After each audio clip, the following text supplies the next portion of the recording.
अस्सलाम वालेकुम नाजरीन, आज की इस वीडियो में हम बात करेंगे दो इंतहाई अहम थियोरेटिकल अप्रोचेस जो कि रिसर्च थ्योरी के हवाले से आपके काम आएंगी। उसके हवाले से हम बात करेंगे और फिर इंशाल्लाह ये जब दो थीरीज़ हम ख़त्म कर लेंगे तो उसके बाद फिर नेक्स्ट फेज़ जो होगा वो फिर पॉलिटिकल फ़िलासफ़ीज़ और topics related to other aspects of international relations and political science, फिर इंशाल्लाह उसकी तरफ हम आएंगे। उसके साथ साथ भी अगर आपको कोई थ्योरी के हवाले से कुछ पूछना हो तो फिर उसके हवाले से भी पूछ सकते हैं, या कुछ और टॉपिक्स के हवाले से आपने पूछना हो तो उसके हवाले से भी आप पूछ सकते हैं। लेकिन फ़िलहाल हम इन दो टॉपिक्स पे बात करेंगे, और एक हम बात करेंगे स्ट्रक्चरलिज़म पे और दूसरा पोस्ट स्ट्रक्चरलिज़म पे। दोनों को एक ही वीडियो में कवर कर लेते हैं क्योंकि मेरी वीडियोस बड़े दिनों बाद आती है, टाइम नहीं होता, एकेडमिक एक्टिविटीज़ कुछ इस तरह से होती हैं और फिर बीच में वीडियो बनाने के लिए टाइम निकालना that becomes a difficult task for me. लेकिन मैं कोशिश करता हूँ कि वो कुछ अरसे में एक वीडियो आपके पास आ जाए करे। तो कहते हैं कतरे कतरे से दरिया बनता है, तो इंशाल्लाह कुछ ना कुछ जो है वो आपको मेरे चैनल पे मिलता रहेगा वक्फे के साथ। अच्छा जी, स्ट्रक्चरलिज़म जो है ये एक लिटरेरी मूवमेंट थी। ये स्टार्ट हुई थी फ्रांस में तकरीबन 1950 की दहाई के अंदर। ठीक है जी, इसमें इसका जो मेन कंसर्न था वो था लैंग्वेज थी और फिलॉसफी, ये इसका मेन कंसर्न था। ठीक है, अब इसको आप अगर इसको इस सेंस में देखें कि ये दुनिया को परसीव करने के लिए जो चीज़ें इस्तेमाल होती है, दुनिया को हम जैसे परसीव करते हैं, वो आपके स्ट्रक्चरलिज़म में आता है। अब मैं आपको ये चीज़ एक्सप्लेन थोड़ी सी कर दूं स्ट्रक्चरलिज़म के अंदर, ताकि आपके लिए अंडरस्टैंड करने में ये बड़ी आसानी हो जाएगी। अगर आप इस लेक्चर को आखिर तक सुनेंगे तो आई एम क्वाइट होपफुल कि जितने भी स्टूडेंट्स हैं बिहेवियरल साइंसेस के, सोशल साइंसेस के, या इवन लिटरेचर के भी अगर कोई सुन रहा है इसको या देख रहा है, उसके लिए भी ये फ़ायदेमंद होगा। लेकिन मैं कोशिश करूँगा इसको, क्योंकि ये लिटरेचर की थ्योरी है तो इसको मैं लेके आ जाऊँ, थोड़ा सा लिटरेरी थ्योरी है तो इसको मैं लेके आ जाऊँ सोशल साइंसेस के साथ थोड़ा लिंक करूँ, और फिर पर्टिकुलरली इंटरनेशनल रिलेशंस या पॉलिटिक्स के साथ भी इसको थोड़ा सा लिंक करने की कोशिश करूँगा, क्योंकि रिसर्च थ्योरी है तो यहाँ पे भी ये एप्लीकेबल है। हम जब रिसर्च कर रहे होते हैं ये उसमें एप्लीकेबल होती है। अच्छा जी, आप अगर देखें तो दुनिया के अंदर स्ट्रक्चर मौजूद है, हर एक चीज़ का एक स्ट्रक्चर मौजूद है। ठीक है, आप गैलेक्सी को उठा के देख लें, इसका अपना एक स्ट्रक्चर मौजूद है। इस गैलेक्सी से ऊपर जाएं तो जो क्लब ऑफ गैलेक्सीज आपको नज़र आएगा, उसके अपने अंदर अपना एक रब्त है। उससे नीचे आए, सोलर सिस्टम जो एक गैलेक्सी में कई करोड़ होते हैं, ठीक है, वो जो सोलर सिस्टम है कई हज़ार, कई लाख, कई करोड़ मुख्तलिफ गैलेक्सीज के मुख्तलिफ साइजेस होते हैं, उसके अंदर अपना एक स्ट्रक्चर होता है। थोड़ा उससे नीचे आए प्लैनेट के अंदर, या उसका जो स्टार होता है सोलर सिस्टम का, या उसके मुख्तलिफ जो प्लैनेट्स होते हैं उसके अंदर अपने स्ट्रक्चर्स होते हैं। तो स्ट्रक्चर्स आर देयर। ठीक है, इस तरह आपकी सोसाइटी के अंदर भी कुछ स्ट्रक्चर्स मौजूद हैं। ये है आपका स्ट्रक्चरलिज्म। अब इस स्ट्रक्चर को आप राइटिंग के ज़रिए से कैसे ट्रांसलेट करते हैं, क्योंकि ये राइटिंग के साथ रिलेटेड चीज़ है। ठीक है, ये राइटिंग्स को देखता है, लिटरेरी थ्योरी है, तो इन स्ट्रक्चर्स को आप राइटिंग के साथ कैसे रिलेट करते हैं, ये एक बहुत बड़ा सवाल है। अब उसमें अगर आप इंसान को देखें तो इंसान जब पैदा होता है और फिर जब ये अपनी फीलिंग्स को एक्सप्रेस करने के लिए कुछ वर्ड्स का इस्तेमाल करना शुरू करता है, तो वर्ड्स का तो इंसान का और वर्ड्स का आपस में जो है वो जिसको कहते हैं चोली दामन का साथ है। तो वर्ड्स ही के ज़रिए से इंसान अपनी फीलिंग्स को एक्सप्रेस कर रहा होता है, बचपन से लेके मौत तक। ठीक है, इंसान वर्ड्स ही का सहारा ले रहा होता है, आवाज़ों का, मुख्तलिफ आवाज़ों का सहारा ले रहा होता है। और ये मुख्तलिफ आवाज़ें जो होती हैं ये उसके वर्ड्स होते हैं, और इन मुख्तलिफ वर्ड से बन के एक सेंटेंस का स्ट्रक्चर बनता है। सेंटेंसेस के स्ट्रक्चर से जाके फिर आपका पैराग्राफ बनता है, मुख्तलिफ पैराग्राफ से बन के आपकी एक पैसेज बनता है, एक ऐसे बनती है, एक चैप्टर बनता है, ये जो भी है। तो असल में इंसान इन वर्ड्स का सहारा ले रहा होता है। ठीक है, ये वर्ड्स एक ख़ास स्ट्रक्चर के ज़रिए से काम करते हैं। और फिर मिसाल के तौर पर अगर मैं कहूँ कि ये कैमरा, ठीक है, जिसके सामने मैं इस वक्त बैठा हूँ। अगर मैं इसके सामने ना भी बैठा हूँ और मैं जब कहूँगा कैमरा, तो मेरे जहन के अंदर कैमरे का जो भी खाका बनेगा वो एक जो कैमरा है दैट इज़ जो वर्ड कैमरा है दैट इज़ अ सिग्निफायर, और जो वर्ड जो ऑब्जेक्ट है कैमरे का that is the thing which has been signified. ठीक है तो आपको स्ट्रक्चरलिज्म ये कहता है कि इनकी तो एक स्ट्रक्चर बनी हुई है, ये जो सिग्निफायर है वो जो सिग्निफाइड तक आपको लेके जा रहा है, हर एक चीज़ की एक स्ट्रक्चर बनी हुई है। कहीं पे आपके सामने कैमरा ना भी हो, कोई कैमरे का नाम ले तो आपके जहन में कोई ना कोई नक्शा उभर के सामने आ जाता है। ठीक है, इस तरह आपके सामने कोई चीज़, लेट से आपके सामने कोई किसी जानवर का नाम ले, शेर का नाम ले आपके सामने, तो शेर आपके सामने नहीं होता लेकिन आपके जहन में एक खाका नज़र आता है। वो जो खाका आपके जहन में नज़र आता है दैट इज़ द सिग्निफाइड, और जो वर्ड का मतलब आप शेर ले रहे होते हैं that is actually the signified, the signifier. ठीक है, ये सिग्निफायर और वो सिग्निफाइड है। अब इसमें ऐसा भी होता है कि with the passage of time आपके इस सिग्निफायर और सिग्निफाइड के जो मतलब होते हैं वो बदलते रहते हैं, लेकिन उसको हम थोड़ा सा आगे जाके देखेंगे। ठीक है, तो असल में जो आपका स्ट्रक्चरलिज्म है वो ये कहता है कि आप वर्ड्स के स्ट्रक्चर को यूज़ करते हुए अपने आसपास दुनिया का जो है वो सेंस बना रहे होते हैं। ये एक बहुत ही ज़बरदस्त किस्म की इसकी एक एक्सप्लेनेशन है। फिर वो कहते हैं कि आइसोलेशन में किसी भी चीज़ को जो है वो आप नहीं समझते। इसे स्ट्रक्चरलिज्म ये कहता है कि कोई भी चीज़ जो है ना उसको आप आइसोलेशन के अंदर नहीं समझ सकते, एक लार्जर स्ट्रक्चर का वो हिस्सा होगा और आप उस लार्जर स्ट्रक्चर के अंदर जाके उसको समझेंगे। अब आप कोई भी इंसिडेंट उठाते हैं, आप उस इंसिडेंट को इन इट्स आइसोलेशन नहीं समझ सकते।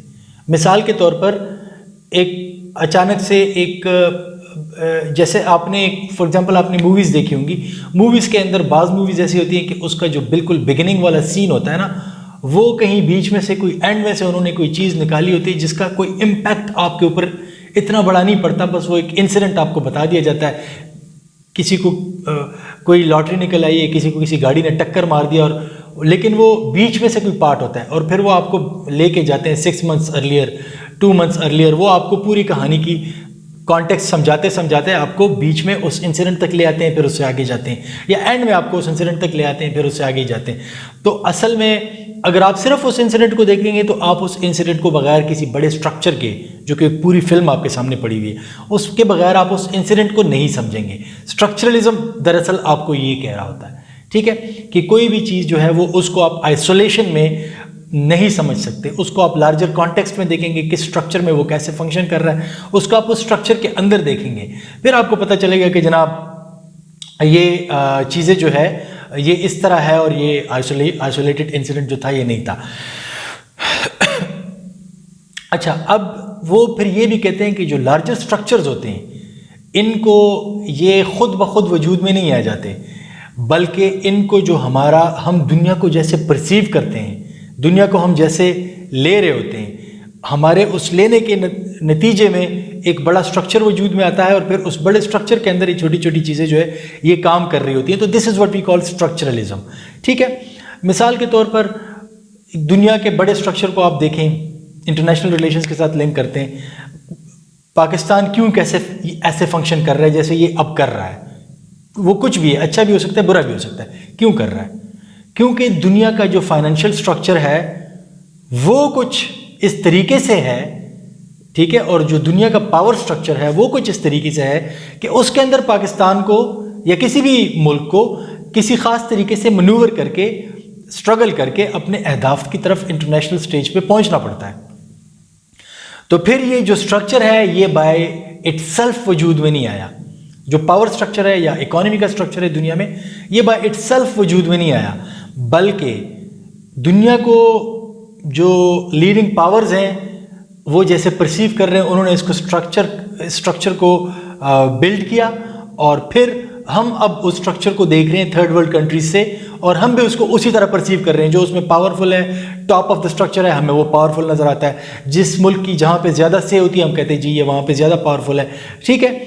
तो ये आप इसको, तो ये जो लार्जर स्ट्रक्चर्स होते हैं ये खुद ब खुद वजूद में नहीं आ जाते, इनको वजूद में लाया जाता है। और कैसे लाया जाता है? जैसे हम इसको परसीव करते हैं। तो जिसने उसको परसीव किया, अगर उसको कोई परसीव कर रहा है, पूरी की पूरी दुनिया, ये 190+ कंट्रीज़ हैं दुनिया के अंदर, ये सारी की सारी जब उसको परसीव करती हैं उस स्ट्रक्चर को, तो वो स्ट्रक्चर खुद ब खुद दवाम पकड़ता है और फिर उसके ऊपर जो है मज़ीद आगे चीज़ें चलती रहती हैं।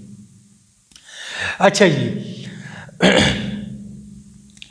अब इस स्ट्रक्चरलिज्म के अंदर क्या हुआ है कि एक कांस्टेंट मूवमेंट थी, इंटरप्रिटेशन थी, इंडिविजुअल लिटरेरी वर्क्स थे इसके अंदर, इसको इंटरप्रेट किया जाता था और फिर उन चीज़ों को अंडरस्टैंड करने की कोशिश की जाती थी जिन लार्जर स्ट्रक्चर्स के अंदर वो लिटरेरी वर्क्स जो थे वो वजूद में आए हुए थे। ठीक है, अब इंटरनेशनल रिलेशंस के अंदर भी अगर आप देखें, पॉलिटिकल साइंस के अंदर आप देखें, सोशल साइंसेस के किसी भी, तो जब आप कोई टेक्स्ट पढ़ रहे होते हैं तो उस टेक्स्ट के अल्फाज को कितने तरीके से जोड़ के आपके सामने प्रेजेंट किया जाता है सोशल साइंसेस के अंदर कि आपके ऊपर उसका एक इम्पैक्ट पड़े, उस टेक्स्ट का एक इम्पैक्ट आपके ऊपर पड़े, उन वर्ड्स का एक इम्पैक्ट लिसनर के ऊपर या रीडर के ऊपर पड़े। ठीक है, उसको इस तरीके से स्ट्रक्चर किया जाता है। तो मिसाल के तौर पर अमेरिका की एग्जांपल ले लें, क्योंकि आईआर के अंदर जो है वो अमेरिका बहुत ज़्यादा वर्ल्ड स्टेज पे एक सोल सुपर पावर भी है और एक सुपर पावर भी है, अब सोल सुपर पावर भी है। तो अमेरिका जो है वो अपनी नैरेटिव को प्रमोट करने के लिए अल्फाज का चुनाव कितने मज़े से करता है। दुनिया में कहीं पे भी वो अपना नैरेटिव जब प्रमोट करता है, उसके अल्फाज का चुनाव आप देख लें, प्रेसिडेंशियल स्पीचेस आप उठा के देख लें। ठीक है, फिर वो जैसे कि वेपन्स ऑफ मास डिस्ट्रक्शंस उसने कॉइन की एक टर्मिनोलॉजी। फिर जब वो अफ़गानिस्तान पे अटैक कर रहा था तो उसने उन लोगों को जिसको उसने पहले सपोर्ट किया था उनके लिए किस तरह नई नई टर्मिनोलॉजीज कॉइन करनी शुरू कर दी। ठीक है, तो एक बड़ा स्ट्रक्चर है, उस बड़े स्ट्रक्चर के अंदर ये वर्ड जो है ये काम कर रहे हैं और ये किसी एलीट का पर्पस सर्व कर रहे हैं। ये जो है असल में स्ट्रक्चरलिज्म से मुराद है। ठीक है, जो स्ट्रक्चरलिस्ट हैं वो इन चीज़ों पे यकीन रखते हैं। अब वो कहते हैं कि तमाम की तमाम ह्यूमन एक्टिविटीज़ जो है ना ये कंस्ट्रक्टेड हैं। ये ऐसा नहीं है कि जनाब ये नेचुरल है, ये एसेंशियल है। जितनी भी ह्यूमन एक्टिविटीज़ हो रही हैं, स्ट्रक्चरलिज्म ये आपको बता रहा होता है। तो ये सारी की सारी human activities they are constructed. ये कुछ ना कुछ, कोई ना कोई आपको, ये आप इसको वो मॉडर्निज्म, पोस्ट मॉडर्निज्म आप उसको पढ़ेंगे, ये उसी के साथ साथ चलती हुई चीज़ें। तो आप उसको भी देखेंगे या पढ़ेंगे या मेरी वीडियोस देखेंगे और फिर साथ में ये देखेंगे तो आपको समझ आ जाएगी। और मोर और लेस यही चीज़ें वहाँ पे भी हो रही हैं। तो ये आपको ये बता रहा है कि जनाब ह्यूमन एक्टिविटीज़ जो है इनको कंडीशन किया जाता है। ये नेचुरल नहीं है या कोई ऐसा नहीं है, एसेंशियल नहीं है। मिसाल के तौर पर कि जनाब आप ये काम ऐसे ही करेंगे, ये ज़रूरी नहीं है। मिसाल के तौर पर एक मुआशरे में अगर एक मैयत होती है तो वो उसको जला रहे होते हैं। ठीक है, अब ये उन पे कोई लाजिम नहीं है कि वो उसको जलाएं, वो कोई ह्यूमन एक्टिविटीज़ ही है ना, लेकिन ये उन पे लाजिम नहीं है कि वो जलाएं। लेकिन उनको बता दिया गया था किसी ज़माने में कि आपने करना है ऐसे, तो बस वो उसको जला रहे हैं। जबकि दूसरे साइड पे, दूसरे मुआशरों के अंदर जलाने वाला काम किसी भी बाकी मज़ाहिब के अंदर नहीं हो रहा। ठीक है, सभी दफना रहे होते हैं, लेकिन एक जगह पे वो उस एक चीज़ को उन्होंने कंस्ट्रक्ट कर दिया है। अब वो नेचुरल भी नहीं है, एसेंशियल भी नहीं है, but people are doing it. ठीक है, अगर कोई नहीं कर रहा तो वो दूसरा जो काम कर रहा है दूसरे तरीके से, शायद वो नेचर के ज़्यादा करीब है, तो इस वजह से वो उसको दफनाने वाला काम हो जाता है कि चले ये आसान तरीका है। ना बज़ाहिर ऐसा लगता है कि मुर्दे पे कोई तकलीफ़ दे अमल से मुर्दा गुजर रहा है आग के अंदर से, और दूसरे साइड से ज़मीन को भी फ़ायदा हो जाता है जब आप मुर्दे को दफना देते हैं। ठीक है, वो न्यूट्रिएंट्स वगैरह और डिकम्पोजिशन के साथ ज़मीन का भी फ़ायदा हो जाता है। तो इस किस्म की चीज़ें जो है, अब उसको आप स्ट्रक्चरलिज्म आपको बताता है। ऐसे बहुत सारी एग्जांपल्स हैं। ये बहुत सारे रस्म व रिवाज जो ह्यूमन एक्टिविटीज़ में आपको नज़र आ रहे होते हैं ना, तो स्ट्रक्चरलिज्म आपको ये बता रहा है कि ये नेचुरल नहीं है, इसको कंस्ट्रक्ट किया गया है। बहुत सारे रस्म व रिवाज आप हमारे अपने मुआशरे में देख लें, कितने रसूमात हैं जो हम कर रहे होते हैं शादी ब्याह के मौक़ों पे। क्या है ये, कोई नेचुरल है, कोई एसेंशियल है? नहीं है, but we are doing it. ठीक है, तो ये जो आपको बता रहा है स्ट्रक्चरलिज्म, वो कह रहा है कि ये चीज़ें कंस्ट्रक्ट की गई हैं। ठीक है, स्ट्रक्चरलिज्म आपको दरअसल इस चीज़ के बारे में बता रहा होता है। फिर वो ये बता रहा होता है कि जितने भी रूल्स हैं स्ट्रक्चर को ऑर्गेनाइज करने के लिए, स्ट्रक्चर को रेगुलराइज करने के लिए, जितनी भी चीज़ें होती हैं, दरअसल स्ट्रक्चर हम वजूद में लेके आते हैं, क्योंकि हम चाहते हैं कि कुछ एक बड़ा स्ट्रक्चर हो, उसके अंदर इंसान फंक्शन करे, मुआशरा बने। ठीक है, ये उसके विलेजेस बने, ये उसके डिस्ट्रिक्ट्स बने, ये उसके प्रोविंसेस बने, ये उसका मुल्क बने, फिर इसकी इकोनॉमी का ये स्ट्रक्चर हो, फिर इसकी सिविक लाइफ जो है वो इस तरीके से ऑर्गेनाइज हो, रेगुलराइज हो। तो ये तमाम की तमाम चीज़ें जो है ये इंसान का जहन जो है इसको कंस्ट्रक्ट कर रहा है, इंसान के जहन ने इसको जनरेट किया हुआ है। तो वो फिर उसके लिए रूल्स भी बना देता है कि आपने ये कर दे तो ये वायलेशन हो। जैसे कि ट्रैफिक रूल्स, अब एक स्ट्रक्चर ट्रैफिक का इंसान के जहन में खाका आया है, आप सड़क पे जाएंगे तो एक्सीडेंट्स होंगे, तो जब एक्सीडेंट्स होंगे तो मतलब ये तो पॉसिबल नहीं है कि जब पहली गाड़ी बनी थी तो उन्होंने कहा था कि आपने रोड के लेफ्ट साइड पे चलाना है या राइट पे, वो तो बस सिर्फ चल पड़ी, उन्होंने कहा जी गाड़ी चलती है। फिर जब वो ज़्यादा होने लगी तो एक्सीडेंट्स और ये वो, उसमें कुछ डिसिप्लिन लाना जो था वो फिर मकसद था। फिर उसके लिए रूल्स इवॉल्व होते रहे। आज हम उस नहज पे है कि जनाब अगर तरक्की याफ्ता ममालिक में अगर कोई आप ओवर स्पीडिंग करते हैं तो आपको जो है वो ट्रैफिक पुलिस नहीं रोकती, बल्कि आप वहाँ पे रडार की जद में आ जाते हैं और आपके घर टिकट आ जाता है कुछ अरसे बाद। आपके लाइसेंस और आपके नंबर प्लेट के मुताबिक आपके घर का एड्रेस उनके पास होता है, टिकट आपको भेज देते हैं।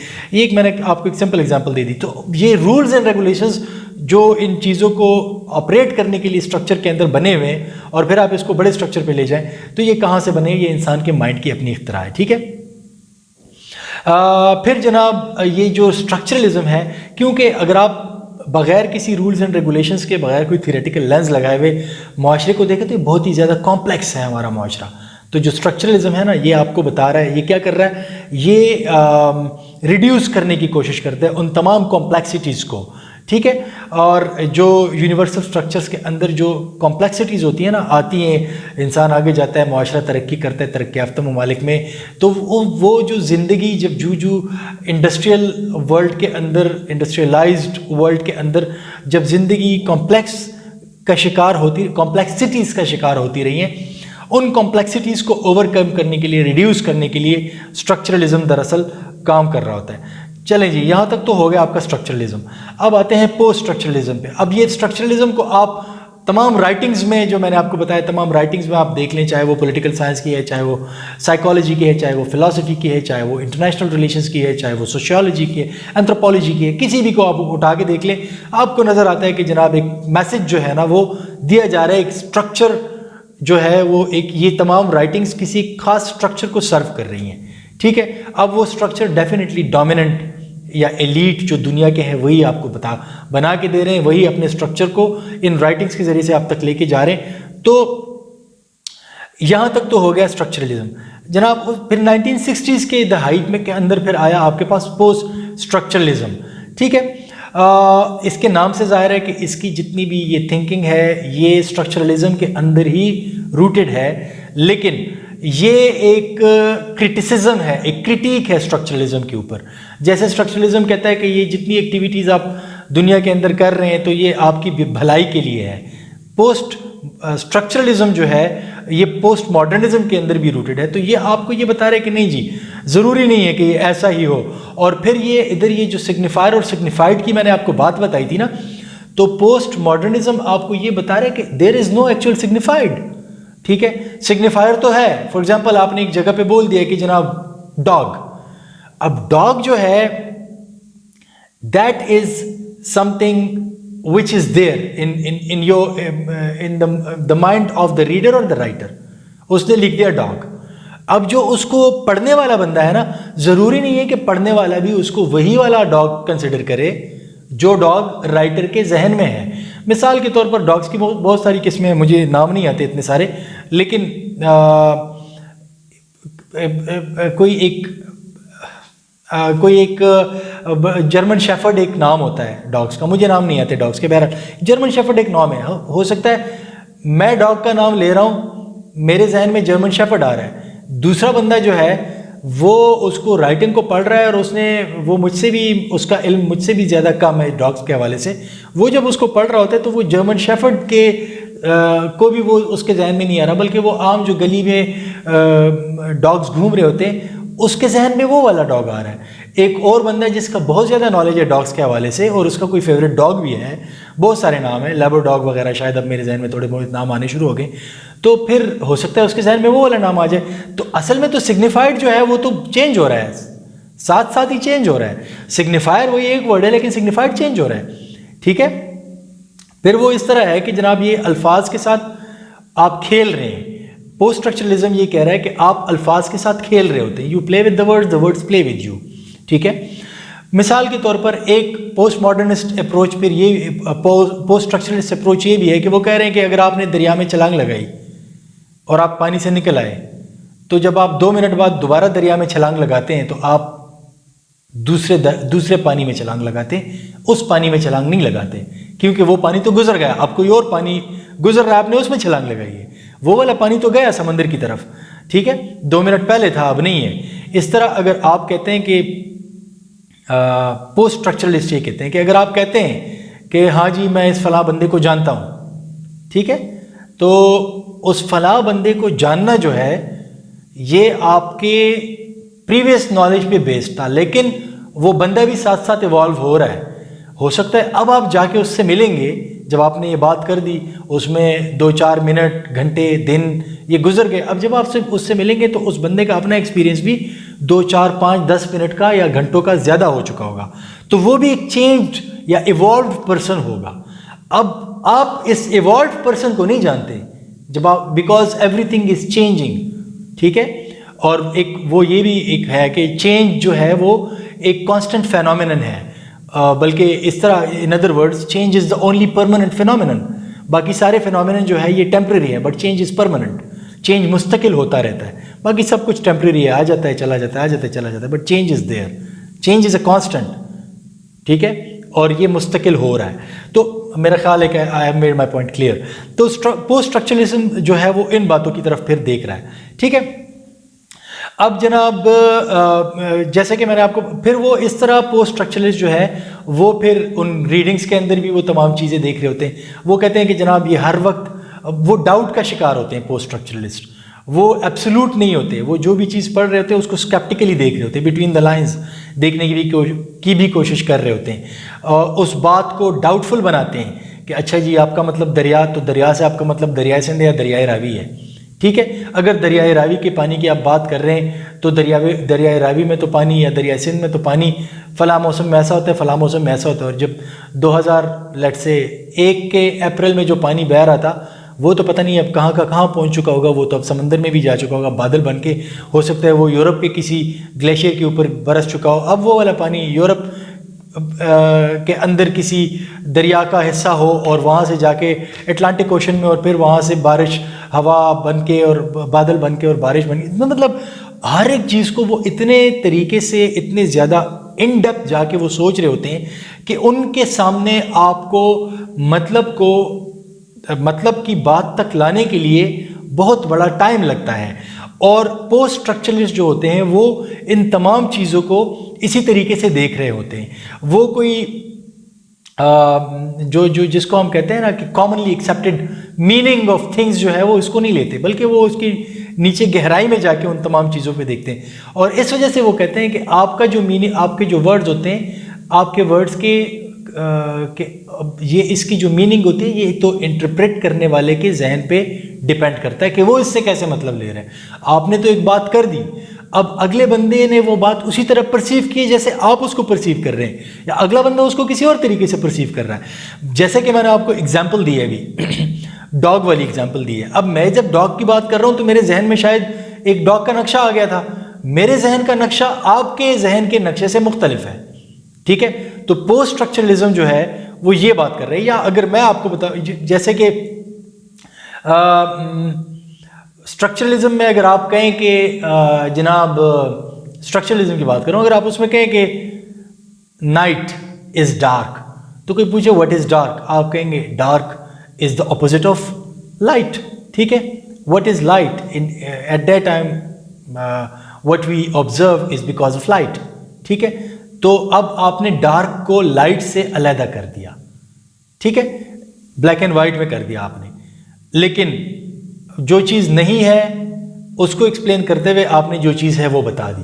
ठीक है ना, लेकिन पोस्ट स्ट्रक्चरलिज्म के अंदर इस तरह ब्लैक एंड वाइट वाली चीज़ें नहीं होती। पोस्ट स्ट्रक्चरलिज्म जो है वो बड़े स्केप्टिकल्स होते हैं। पोस्ट स्ट्रक्चरलिस्ट अप्रोच के साथ जो होती हैं वो चीज़ें बहुत ज़्यादा स्केप्टिकल उन चीज़ों को होती है। ठीक है ना, और वो जो एक्सेप्टेड ट्रूथ होता है, एक्सेप्टेड नॉलेज होती है, पोस्ट स्ट्रक्चरलिस्ट उसको चैलेंज करते हैं वो कहते हैं ये कैसे हो सकता है कि ये चीज़ ऐसे हो, ये तो किसी ने कह दिया था कि ये चीज़ ऐसी थी, लेकिन आप इसको सर्च करें, क्या ये चीज़ वाकई हर जगह ऐसी ही होती है, या ये किसी खास अमेरिका से किसी बंदे ने कह दिया था कि जनाब ये इस तरह होना चाहिए तो फिर ये चीज़ इस तरह हो रही है। आप देखें कि क्या अगर अफ्रीका से कोई बंदा ये चीज़ इसी तरह कर रहा है तो फिर ये ऐसे ही होगी। मतलब जो कॉमनली एक्सेप्टेड ट्रूथ होते हैं ना, उसको वो चैलेंज कर रहे होते हैं, चाहे वो सोसाइटी के अंदर आपके माशरती रवाबित के हवाले से हो, चाहे वो आपके ख़ानदानी रवाबित के हवाले से हो, चाहे वो आपका और आपके स्टेट के साथ जो रिलेशन है, सिटीज़न और स्टेट का रिलेशनशिप, उसके हवाले से चीज़ें हों,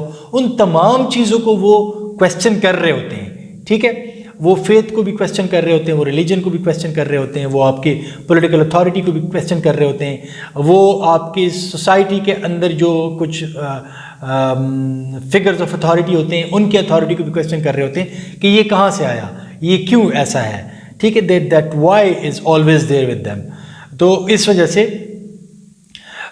फिर अगर आप इसको देखें तो इसमें फिर अगर कोई लेट से पोस्ट स्ट्रक्चर अमेरिका पावरफुल है तो क्यों पावरफुल है? बिकॉज वर्ल्ड वॉर 2 के एंड पे इसने जो था वो जापान के ऊपर बम गिरा दिया था, इस वजह से पावरफुल बना।